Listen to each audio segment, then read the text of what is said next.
അല്ലെങ്കിൽ illegal contracts. Illegal എന്ന് പറഞ്ഞാൽ എന്താണ്? Something against law. നമ്മൾ ഏതെങ്കിലും ഒരു ലോ ബ്രേക്ക് ചെയ്യുക അല്ലെങ്കിൽ ലോന് എഗെയിൻസ്റ്റ് ആയിട്ട് ചെയ്യുമ്പോഴാണ് something is said to be illegal.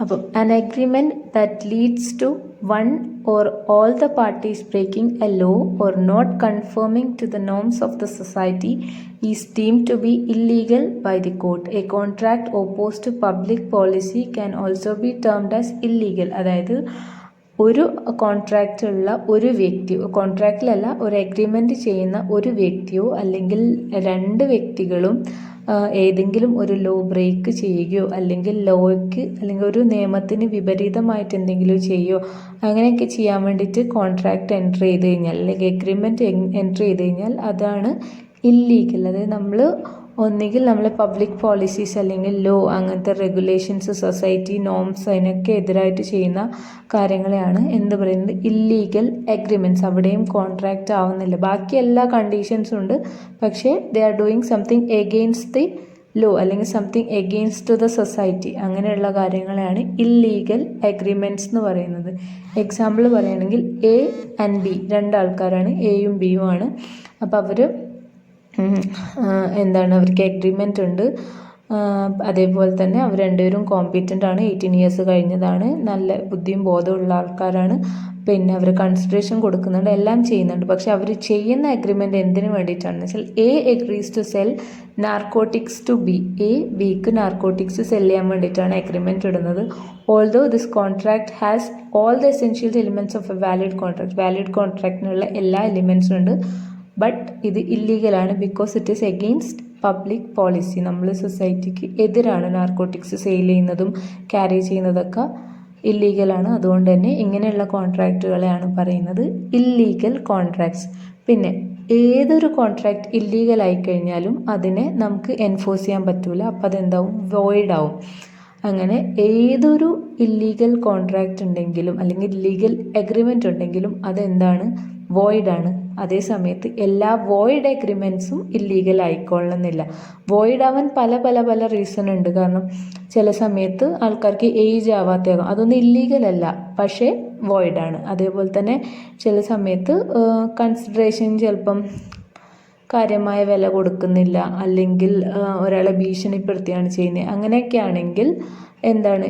Something വോയിഡാണ്, പക്ഷെ അത് ഇല്ലീഗൽ അല്ല. പക്ഷെ ഇല്ലീഗലായിട്ടുള്ള പിന്നെ ക്രൈം അല്ലെങ്കിൽ എഗെയിൻസ്റ്റ് പബ്ലിക് പോളിസി അങ്ങനെ എന്ത് ചെയ്ത് കഴിഞ്ഞാലും അങ്ങനെ all illegal contracts becomes void but all the void agreements need not be illegal. അടുത്ത് വരുന്നത് അൺഎൻഫോഴ്സിബിൾ കോൺട്രാക്ട്. എന്താണ് അൺഎൻഫോഴ്സിബിൾ കോൺട്രാക്ട്സ് എന്ന് പറഞ്ഞാൽ? These contracts are actually valid but cannot be enforced due to some technical defects contained in such contracts. ചില സമയത്ത് contract ഒക്കെ valid ആണ്, പക്ഷേ കോർട്ട് ഓഫ് ലോയിൽ നമുക്ക് എൻഫോഴ്സ് ചെയ്യാൻ പറ്റില്ല. കാരണം അതിൽ തന്നെ ചില ടെക്നിക്കൽ ഡിഫക്ട്സ് ഉണ്ടാവും. ചില സമയത്ത് സ്റ്റാമ്പ് ഇഷ്യൂസ് ഉണ്ടാവും. ചില സമയത്ത് കോടതി പറയും ഇത് എൻഫോഴ്സ് ചെയ്യാൻ പറ്റില്ല കാരണം ഇതിൻ്റെ ഡോക്യുമെൻറ്റേഷൻ പ്രോപ്പർ അല്ല. അങ്ങനെയുള്ള കോൺട്രാക്റ്റുകളെ പറയുന്നതാണ് അൺഎൻഫോഴ്സിബിൾ കോൺട്രാക്ട്സ്. അപ്പോൾ നമ്മൾ ഇന്ന് പഠിച്ചതെന്ന് വെച്ചാൽ എഗ്രിമെൻറ്റ് വരെയായിരുന്നു കഴിഞ്ഞ സെഷനിൽ കംപ്ലീറ്റ് ചെയ്തത്. അപ്പോൾ എഗ്രിമെൻറ്റ് എൻഫോഴ്സ് ചെയ്ത് കഴിഞ്ഞാൽ അതെന്തായി? കോൺട്രാക്റ്റ്. എൻഫോഴ്സ് ചെയ്യാൻ പറ്റും, എന്ത് കാരണം കൊണ്ടായിക്കോട്ടെ എൻഫോഴ്സ് ചെയ്യാൻ പറ്റിയില്ലെങ്കിൽ അത് that remains agreement. When an agreement can be enforced it becomes a contract, otherwise it remains as an agreement. അപ്പം എഗ്രിമെൻറ്റ് എൻഫോഴ്സ് ചെയ്യണമെങ്കിൽ എൻഫോഴ്സിബിലിറ്റിക്ക് നമ്മൾ മെയിനായിട്ട് പോകുന്ന section 10. Section 10 deals with the essentials of a valid contract അല്ലെങ്കിൽ essentials of a contract. അതായത് when an agreement to be called as contract it should fulfil all the conditions specified in section 10.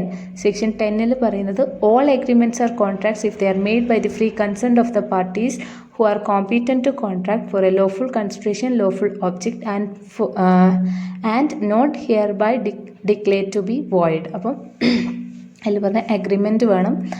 പിന്നെ അതുപോലെ തന്നെ free consent ആയിരിക്കണം. Free consent എന്ന് പറഞ്ഞാൽ consent എന്ന് പറഞ്ഞു കഴിഞ്ഞാൽ സമ്മതം. അത് അവർ കൺസെൻ്റ് ഒരിക്കലും എന്താവാൻ പാടില്ല, ആരുടെയെങ്കിലും ഇൻഫ്ലുവൻസ് കൊണ്ടോ അല്ലെങ്കിൽ ആരെങ്കിലും ഭീഷണിപ്പെടുത്തി അങ്ങനെയൊന്നും കിട്ടുന്ന കൺസെൻറ്റ് ആവരുത്. അതുപോലെ തന്നെ അതിലുള്ള പാർട്ടീസ് എന്തായിരിക്കണം, കോമ്പീറ്റൻ്റ് ആയിരിക്കണം. അവർ ചെയ്യുന്ന കോൺട്രാക്റ്റ് എന്തിനു വേണ്ടിയിട്ടായിരിക്കും, ലോഫുൾ ആയിട്ടുള്ള കൺസിഡറേഷനും ലോഫുൾ ആയിട്ടുള്ള ഒബ്ജക്റ്റിനും വേണ്ടിയിട്ടായിരിക്കണം. ഒരിക്കലും ഇന്ത്യൻ കോൺട്രാക്റ്റ് ആക്ടിൽ വോയിഡ് എന്ന് പറയുന്ന കാര്യങ്ങൾ ചെയ്യാൻ വേണ്ടിയിട്ടുള്ള കോൺട്രാക്റ്റ് ആവരുത്. അപ്പോൾ ഇത്രയും കണ്ടീഷൻസ് ഫുൾഫിൽ ചെയ്ത് കഴിഞ്ഞാൽ ഒരു എഗ്രിമെൻറ്റ് കോൺട്രാക്റ്റ് ആയി. ഇനി ടൈപ്സ് ഓഫ് കോൺട്രാക്ട്സ് പറയുന്നത് ഓൺ ദ ബേസിസ് ഓഫ് വാലിഡിറ്റിനെ ബേസ് ചെയ്തിട്ട് നമുക്ക് 5 ടൈപ്സ് ആണുള്ളത്. ഫസ്റ്റത്തത് വാലിഡ് കോൺട്രാക്ട്സ്. വാലിഡ് കോൺട്രാക്ട്സ് എന്ന് പറഞ്ഞാൽ സെക്ഷൻ 10 പറയുന്ന എല്ലാം ഫുൾഫിൽ ചെയ്ത് കഴിഞ്ഞാൽ ഒരു അഗ്രിമെൻറ്റ് വാലിഡ് കോൺട്രാക്റ്റായി. ഇൻ കേസ് ഏതെങ്കിലും ഒരെണ്ണം ബ്രേക്ക് ആയെങ്കിൽ തന്നെ അതിനെ കോൺട്രാക്ട് എന്നല്ല പറയുക, അഗ്രിമെൻറ്റ് തന്നെയാണ് നിൽക്കുന്നത്. അപ്പം അതിൽ വരുന്ന വോയിഡ് അഗ്രിമെൻറ്റ്സ്. വോയിഡ് അഗ്രിമെൻറ്റ്സ് എന്ന് പറഞ്ഞാൽ സെക്ഷൻ 2 സബ്സെക്ഷൻ ജെയിലാണ് വോയിഡ് കോൺട്രാക്ട്സ് പറയുന്നത്.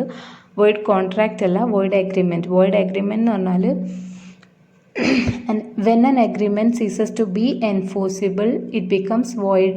അതായത് ഒരു അഗ്രിമെൻറ്റ് നമുക്ക് എൻഫോഴ്സ് ചെയ്യാൻ പറ്റാതെ വരുമ്പോഴാണ് അത് വോയിഡ് അഗ്രിമെൻറ്റ് ആവുന്നത്.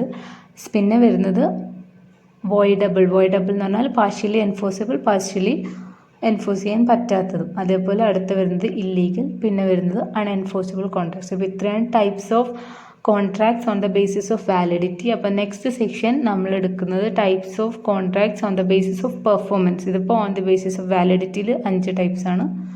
Okay, thank U.